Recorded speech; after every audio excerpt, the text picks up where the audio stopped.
Welcome, everyone. Welcome to Dolphins on the Bay. My name is Alice Christman, and I am the Senior Manager of Marketing and Community Engagement at the Chesapeake Bay Foundation. So they like to frolic and they like to play, and they also are great indicators to tell us how the Bay is doing. So that is why we are talking about dolphins. And today we have two Chesapeake Bay Foundation staff members to talk about dolphins and how they contribute to saving the Bay, or at least give us some more information about how they are saving the Bay.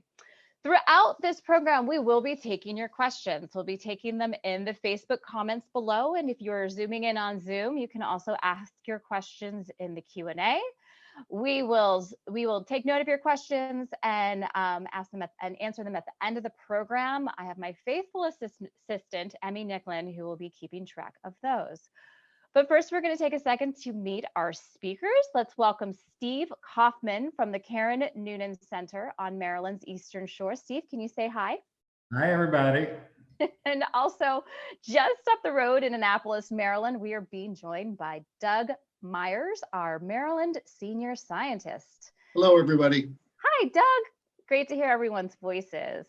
We're actually going to start on our discussion today going to Maryland's Eastern Shore and hearing from Steve. Steve, can you tell us a little bit about yourself and what you do at the Chesapeake Bay Foundation? Sure. So I'm the captain educator here at the Karen Noonan Center. And I kind of grew up on the Bay. My grandparents had a place on the Road River, which is just south of Annapolis. I had a 29-foot sailboat, so I was pretty lucky with that. When I was 26, they sold the boat and the house, and I lasted about a summer without access to the water and bought my own boat. So yeah, skip a bunch of years of recreational boating. I sold my business in 2017 and turned pro, got my master's captain's license, and was fortunate to find a job opening here at CBF right before the spring season started last year. Yeah. And you are a boat captain and an educator, or as I like to say, a captain educator. Can you give us a little insight as to what your responsibilities are? Sure. So my main job is to maintain and operate the Karen N, which is our 40-foot jet boat. And as far as the education part, I'm still learning about that too. So I work with our manager and assistant manager. Both of those positions are currently held by Katie Mullen. Hi, Katie. And, yeah, so we take care of the center and take care of the boats and take care of everything.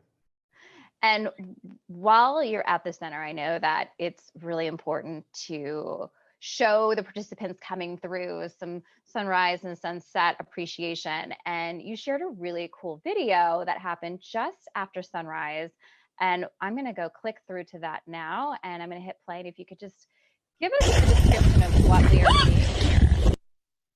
Yes, so this was last October. We had a group of high school students from Academy of the Holy Cross. And like I said, it was right at sunrise. I was getting the boat ready, heard one of my favorite sounds, which was kids screaming dolphins from the second floor balcony. So I dropped everything, ran to the end of the dock. And there's a couple students out there, and we just watched, a small pod of dolphins, come within 5 or 10 feet of the dock. It was a pretty cool moment for all of us. Yeah, that is a good moment. And I know it was exciting for them because there's an activity called Roses and Thorns where your rose is a good part of the day. And we kept hearing the kids say over and over again in the audio, "This is my rose, this is my rose." And I couldn't help but think, what a great way to start your day is to see a pod of dolphins off the dock. Now, you've been on the Bay for a long time. How often have you seen dolphins, even before you started working at the Bay Foundation? Not as often as I'd like, but growing up, we never heard of dolphins coming to the Middle Bay. I think it was like late 2017, we started hearing rumors about dolphins coming up towards Annapolis and even up by the Bay Bridge. And didn't see any that year. It was like midsummer 2018 when I saw my first sighting. I was on a charter with a family. We were coming back into the South River and we saw four pods of like 10 to 20 dolphins each swimming out towards the bay. So of course we, get our cameras out and we start taking pictures and videos. It was just an amazing experience. And I've logged 14 sightings since then, in the last 2 years. 14 sightings. And I know that there's a way to track those sightings, and we're going to get into that a little bit later in this program. But, this begs the question of, we see dolphins on the bay, but I also know that we see a lot of other animals when we have our residents out at these island centers and they're out on watershed experiences with our staff. Can you give me some examples of other critters you've seen on the bay? Sure. There's a lot. One of the games we play at the center is a species count. So our groups log all the plants and animals they come across during their 3 days with us. The record so far has been 230 species. That was like mid-year last year. And some of our favorite, of course, are the dolphins. We get a lot of bald eagles, rays, hopefully lots of crabs if we can catch them. Seahorses, and of course our resident osprey, which actually built a nest right here in our cove. Oh, that's awesome. I'm glad they're out there to keep you company during this time, Steve. Now, as you've watched these students come through, you've been with us for a year. What are you seeing, and how these experiences affect the students and participants that come through? I mean, it's everything for some of the students. We try to provide every group with the ultimate bay experience. And a lot of times it's the first time they've ever seen the bay or been out on a boat. So it's really cool to find out that a lot of our students actually come back when they graduate college as educators, work for the Chesapeake Bay Foundation. And like I said, we try to have everybody we come in contact with have a meaningful and memorable bay experience, take back to their classrooms and everyday lives. Yeah, and I know that the learning experience has changed a lot in the past couple of weeks, and we have been working with educators like you and throughout the watershed to bring the bay home. So just for everybody listening, we do have a program called Learn Outside, Learn at Home. Again, that's Learn Outside, Learn at Home, that has resources to learn and enjoy the bay at home. We have activities like nature journeying and field notes. So we hopefully are putting the link in the Facebook comments below, but you can also search that on our site, Learn Outside, Learn at Home. Now let's get back to the dolphins. That was like a commercial break. Let's get back to the dolphins. And earlier you talked about how you saw 14 dolphin sightings. What are some things that people can do for tracking dolphins that you've learned about? Sure. So there's a team at the Chesapeake Biological Laboratory with the University of Maryland Center for Environmental Science. They developed an app called Chesapeake Bay Watch, or I'm sorry, Chesapeake Dolphin Watch. You got it. And that allows really anybody to report their dolphin sightings. You can report the time, place that you saw them, how many you saw them. You can upload pictures and videos. So all of the stuff, or all the sightings, have been taken by people like me and just casual boaters or people looking from the shore. We see them right off the dock here. So it's a really cool way to track them, see where they've been, see where they're going. And last year there was a sighting all the way up in the Elk River, which is about as far north as you can go in the bay. So from top to bottom, we see dolphins everywhere. Awesome. That is exciting. Well, I think this dolphin on here, this was a sighting. This picture was actually taken this past weekend, just at the very tail end of March, by Jeff Varnon, who works at Port Isabel, which is close to Tangier Island, and was actually an inspiration for our pop-up podcast today. So they're out there on the bay right now. And if you want to know what they sound like, here's a quick hello. Hello. You know what this dolphin is saying? This dolphin is saying it's time to hear from Doug Meyers. Doug, we're going to take a transition to talking more about what the presence of these dolphins mean for the bay's health. But just if we could get just a little bit of background on you, if you could let us know how long you've been at CBF and what experience you've had looking at this amazing species. So, hi, my name's Doug Meyers. I'm the Maryland Senior Scientist. I grew up in Lancaster County, Pennsylvania, in the upper part of the watershed, where I got to learn all those great agriculture issues, and always had an interest in marine mammals, but just really all marine organisms. I got my marine biology degree at Millersville University there, and then was able to go out to Alaska as my first job after college, where I got lots of experience with marine mammals, humpback whales, gray whales, killer whales, all pretty common in the Bering Sea and the Gulf of Alaska around the fishing vessels I was working on.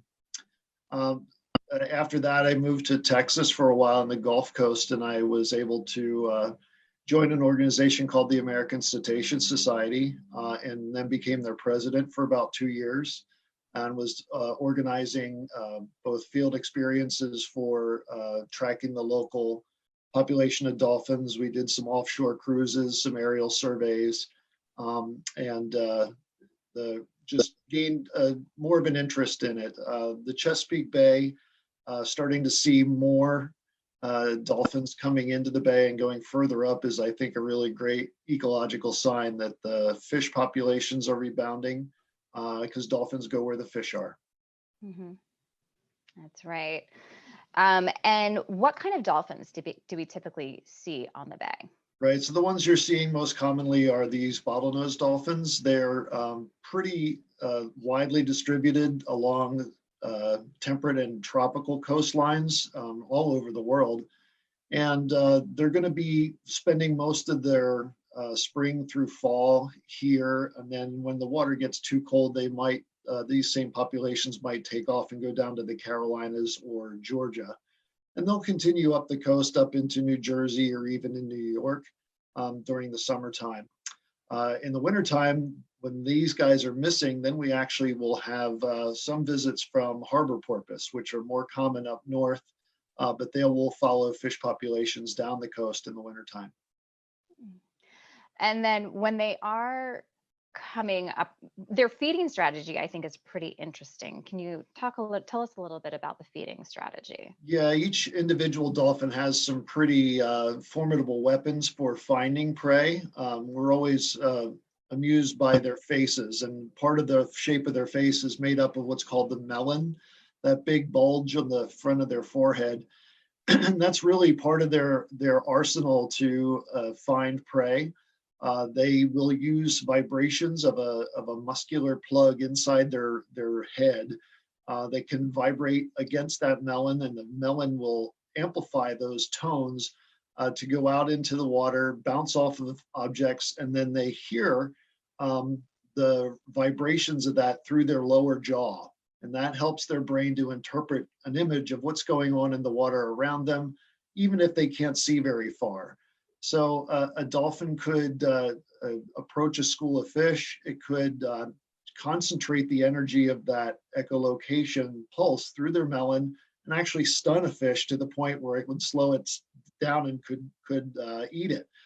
They can also penetrate into the soft mud, those signals, and tell if a fish is buried, something like a flounder that you wouldn't even be able to see. A dolphin would be able to detect it on the bottom.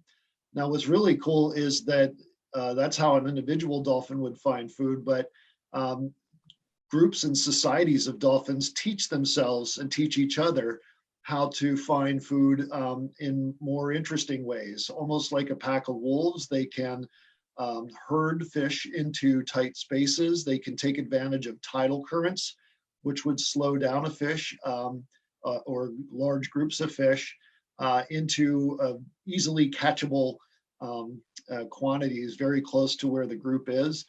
There's even some indication that they will follow fishing boats that are culling their catch, or any fishing boat that might be trawling. I saw a lot of this down in the Gulf of Mexico. And I think there's some places in the Florida coast where they will herd certain fish like mullet up onto the shoreline, and they jump out of the water and then they catch them on their way back in. So all kinds of different feeding strategies.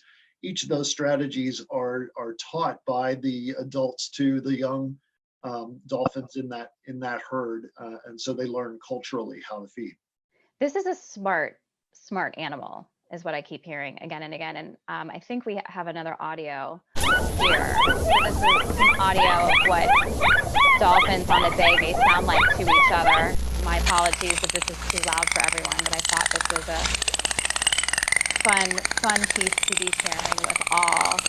So, Doug, you talked a little bit about how we've shown how they communicate, but what should we do? What should we do if I'm out on a boat and I see a pod of dolphins? What should I do? So I think there's two things. You need to enjoy the experience because it is pretty rare. Even though it's becoming more common, it's being where the fish are and where the dolphins are is kind of happenstance for folks. But you also need to remember they need their own space for a couple reasons. One, it's illegal to approach dolphins. They're protected under the Marine Mammal Protection Act. And it would be illegal for you to chase a pod of dolphins around or try to head them off in the direction you think they're swimming, things like that. Now, they're allowed to approach you, and that does happen. One of the favorite things they like to do, apparently, is ride the bow wave or the stern wave of your boat. You can see that happening in the picture in front of you. The vessel's energy creates a wave that gives them a little extra boost. They like to ride that. They like to jump in and out of it. And that's where we see some of the best sightings is that they're going to be interacting with your vessel as a plaything.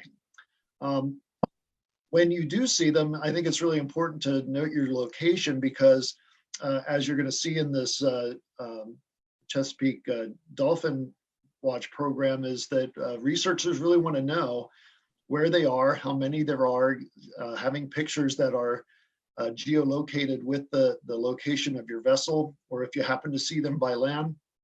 All that's super important information to know just how far and wide they're going and to keep track on the populations. If you have a really good photo, the researchers who are doing this work can use individual markings on the dolphins, either the patterns of their skin, sometimes a scar that might be on their dorsal fin, to actually identify individuals. And that's super important information to be able to understand the relationships between individual dolphins because they go in and out of these groups. Sometimes they're family groups, sometimes they're unrelated groups.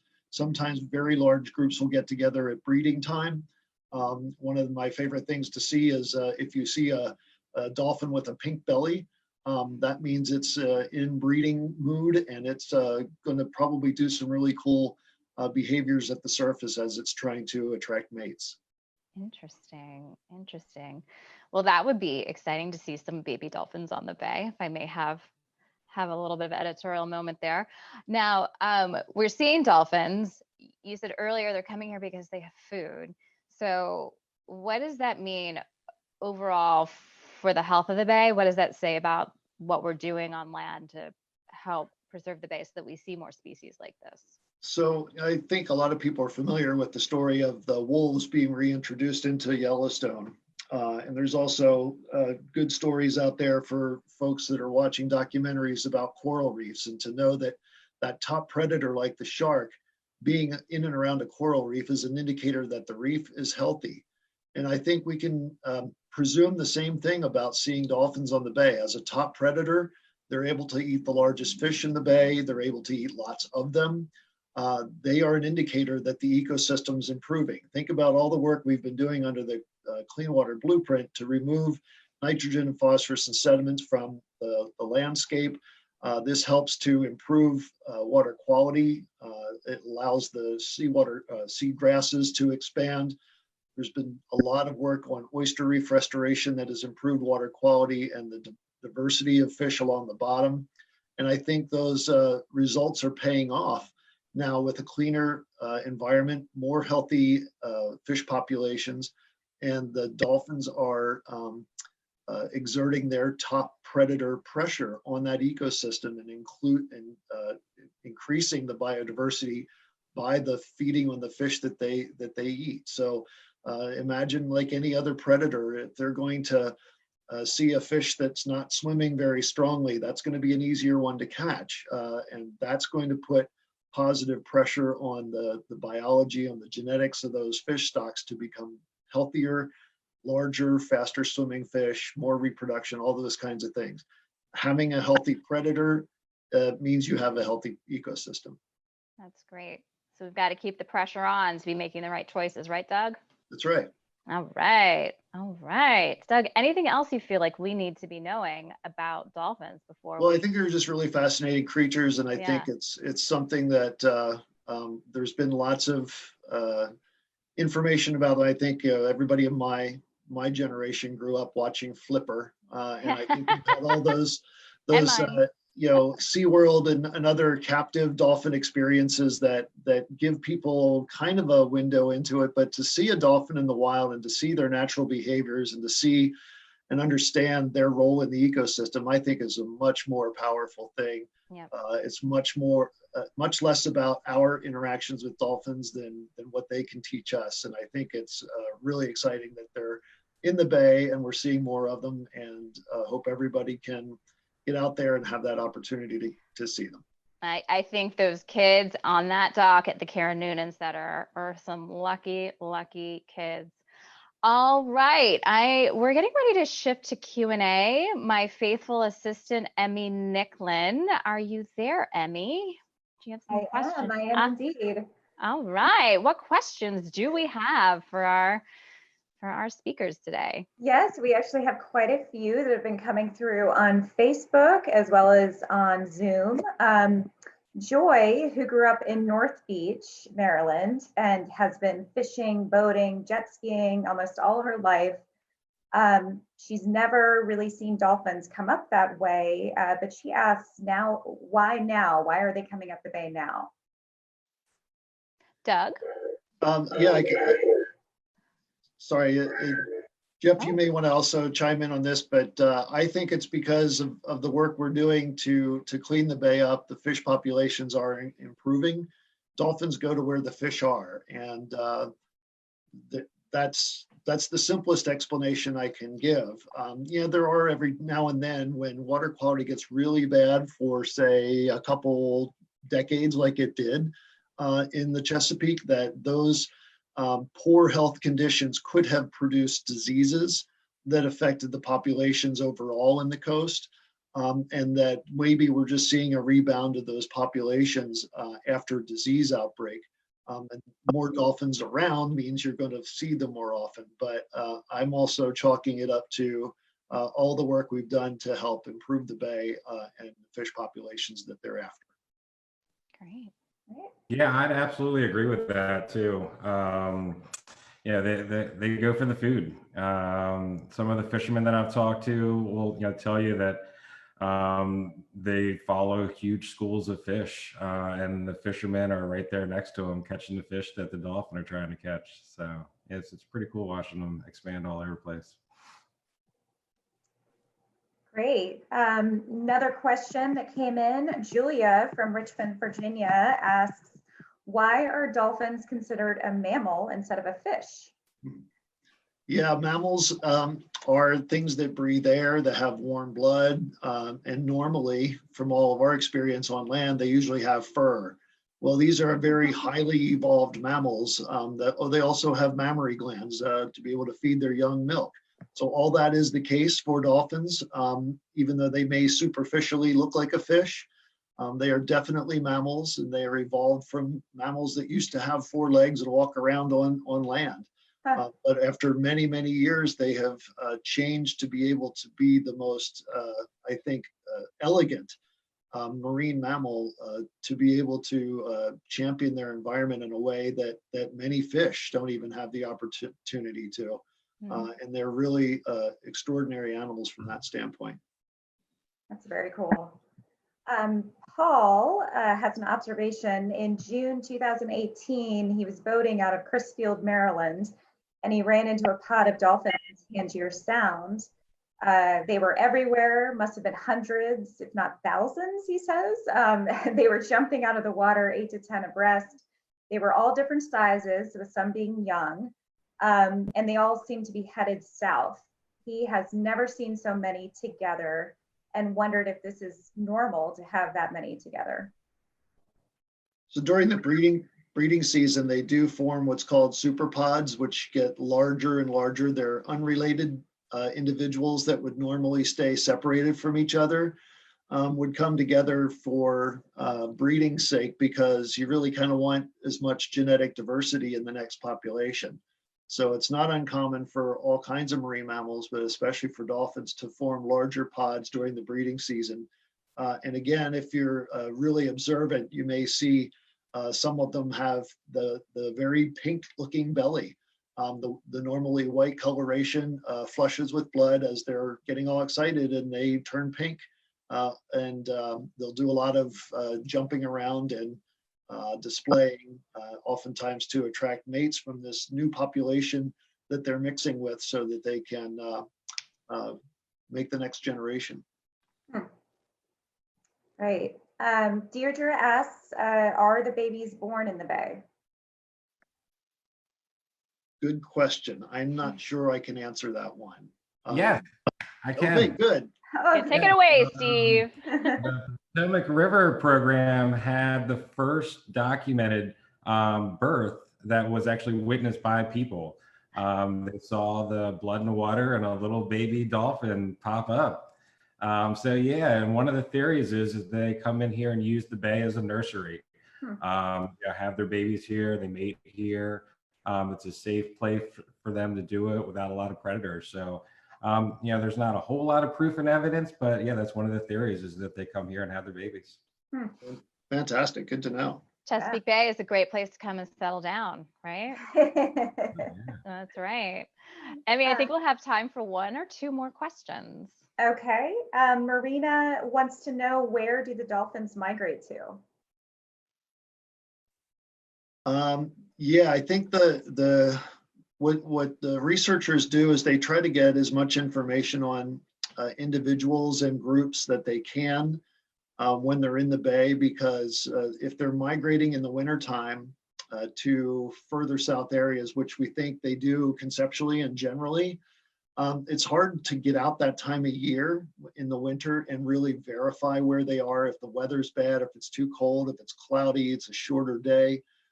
So the migration patterns in and out of the bay seasonally are fairly well understood, but to say, well, the group that was at the Chesapeake Bay Bridge last week is going to, the Outer Banks of North Carolina in the wintertime, I don't think we have it figured out to that level of detail, but in general, they're leaving the bay in the wintertime, going further south where the water's warmer. And really the fish are more available because the fish in the Chesapeake dive deep in order to ride out the winter. And so it would be much harder for them to make deep dives to the bottom of the bay to catch fish than when they're at the surface during the summertime. So warmer water is going to mean the fish are more available where the dolphins are swimming. And so they're probably going to follow the fish populations as much as they will the temperature itself. All right. I mean, I think we have time for, go on, Steve. I'm sorry, go I ahead. was going to add, I was reading it's typically 50 degrees is the water temperature, the lowest that they like to go. So you can kind of think of them as snowbirds. When it starts getting colder up here, they head south to warmer weather. Great. One more question, Emmy, and then we'll provide some resources. Go for it. Yes, one more. Maria asks how high up the bay they go. Yeah, I think you were saying that they were up in the Elk River. That's extraordinary. In general, they are a marine mammal. They're not a freshwater mammal. They will follow fish into fresher areas. That part of the bay and the Elk River is fresh all year long. But again, if there's a really good reason to follow the fish up there because they were extraordinarily abundant, they will do that. If they're in freshwater for prolonged periods of time, it can affect their skin because the pressures, the osmotic pressure, the salinity of the water just isn't right for what they're physiologically attuned to. And so you won't see them in fresh waters for really long periods of time. They will risk it if it's worthwhile for the standpoint of catching a bunch of fish. But then they're probably going to leave that area pretty soon and head back into saltier waters. And real quick, Doug, where is the Elk River just in relation to like? Yeah, Elk River is in Cecil County, which is way up north on the eastern shore. Now, it is important to remember that in the summertime, especially, the eastern shore is saltier than the western shore because there's fewer large rivers that are discharging fresh water. And so the bay itself has kind of a counterclockwise circulation that brings saltier water from the ocean up into the eastern shore. And then the fresher water at the surface is running off along the western shore. So if it's a good dry year and there's not a lot of runoff and the waters in the eastern shore start to get salty, there's no reason why dolphins would not follow that counterclockwise circulation and ride it up the eastern shore as far as they can go catching fish. Awesome. Thank you, Doug. And thank you, Steve. Everyone stick around. We've got a couple of resources to share. We talked about the Chesapeake Dolphin Watch. This is where you can log your dolphin sightings. I believe there's also an app as well, and it helps you become a bit of a citizen scientist and help us learn more about this wonderful creature. If you like today, boy, do we have resources for you, especially if you are learning the adventures of teaching at home. We have resources on our website called Learn Outside, Learn Outside, Learn Art at Home, where our education staff are creating lesson plans, curriculum-based lesson plans, and other activities to teach at home. We have our Making Waves webinar series coming up. We have our next episode will be on April 15th, talking about mussels. We also have another program coming up in May to discuss microplastics. And get on the list. We have a weekly roundup that we just kicked off last week about activities going on with the Chesapeake Bay Foundation. As always, you can stay connected with us on our social media channels. Let us know what you're seeing out on the bay, and please tag us on Facebook, Twitter, and Instagram. You can find us on www.cbf.org. And with that being said, I'm going to leave everybody off with this little moment of Bay Zen to end our program. Thank you for joining us.